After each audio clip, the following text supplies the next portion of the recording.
ఏదైనా ఒక వస్తువు ఒక ఆయన కనిపెట్టాడు అని చెబుతూ ఉంటారు. మనకేమిటంటే ఎంతసేపు కూడా యంత్రాలు ఈ వీటి మీదే మనం ఉంటాం కాబట్టి ఈ యంత్రాలను కనిపెట్టినటువంటి వాళ్ళే గొప్పవాళ్ళుగా మనం భావించుకుంటూ ఉంటాం. ఒక ఫోన్ కనిపెట్టినవాడు, విమానాన్ని కనిపెట్టినవాడు, లేకపోతే ఇంకోటి అందులో జరిగినటువంటి మోసాలు కూడా దురదృష్టవశాత్తు మన విద్యా విధానంలో చెప్పరు. యజ్ఞంలోనండి ఎప్పుడూ కూడా మనం వేదవిహితమైనటువంటి హోమం చేస్తూ ఉంటామండి.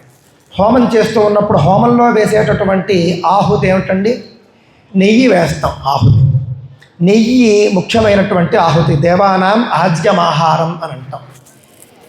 నెయ్యి మనకు నేరుగా పండుతుందా అండి? నెయ్యి మనకు నేరుగా ఎవరైనా ఉత్పత్తి చేస్తారా అండి? నెయ్యి అనేది మనకు ఎలా వస్తుందండి?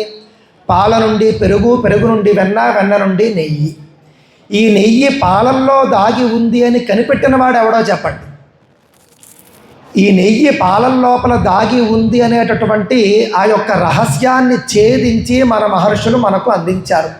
అందించడం వల్ల మనం నేడు నెయ్యిని మనం తెలుసుకున్న. ఆ విధంగా చూస్తే నెయ్యికి ఒక పేటెంట్ హక్కు భారతీయులకు ఉంటుంది. ఎందుకుంటుంది అనంటే కనుక వేదంలో చమకం గురించి పరిశోధన చేయండి. ప్రపంచంలో అతి ప్రాచీన గ్రంథాలు వేదాలు అని అందరూ అంగీకరిస్తారు కదండి. అందరూ అంగీకరించేటటువంటి విషయమే. చమకంలో 400 కంటే కూడా ఎక్కువ కోరికలు మనకు కనిపిస్తాయన్నమాట. అంటే ఈ యొక్క ఎవరైతే యజ్ఞం చేసేటటువంటి వాడు భగవంతుణ్ణి కోరుకునేది, అందులో అన్నీ వచ్చేస్తాయి. మనం చెప్పుకుంటూ పోతే అసలు అన్ని రకాల లోహాలు దాంట్లో ఉంటాయి. అన్ని రకాల, నేను ఇందాక చెప్పినటువంటి నెయ్యి ఏమిటి, వెన్న ఏమిటి, పాలు ఏమిటి, నీళ్ళు ఏమిటి, లోహాల్లో కూడా త్రపు లోహంతో సహా భాస్వరం కావచ్చు, బంగారం కావచ్చు, వెండి కావచ్చు, మనకు బయట డైరెక్ట్గా దొరికేటటువంటి ఖనిజాలు సరే, దొరకనివి కూడా అందులో చెప్పడం జరిగిందండి. చమకంలో 1000 సంవత్సరాలకు పూర్వమే భగవంతుణ్ణి నాకు ఇది కావాలి అని చెప్పేసి వైదికుడు కోరుకున్నాడు, భారతీయుడు కోరుకున్నాడు అని అంటే కనుక వాటన్నింటినీ కూడా భారతీయులే వెలికి తీసినట్లుగా మనం అర్థం చేసుకోవాలి. ఇనుము గురించి ఉంటుంది. ఇనుము మొట్టమొదట ప్రస్తావన చేసింది వేదంలోనే.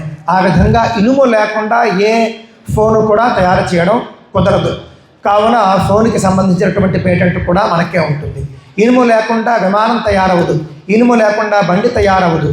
ఇనుము అంటే ఒక లోహం లేకుండా ఏదైనా తయారయ్యేటటువంటి అవకాశం ఉందా? అన్ని లోహాలను కూడా మొట్టమొదట కనుగొన్నది, వాటి వినియోగాన్ని ఉపయోగాన్ని కనుగొన్నది భారతీయులు మాత్రమే.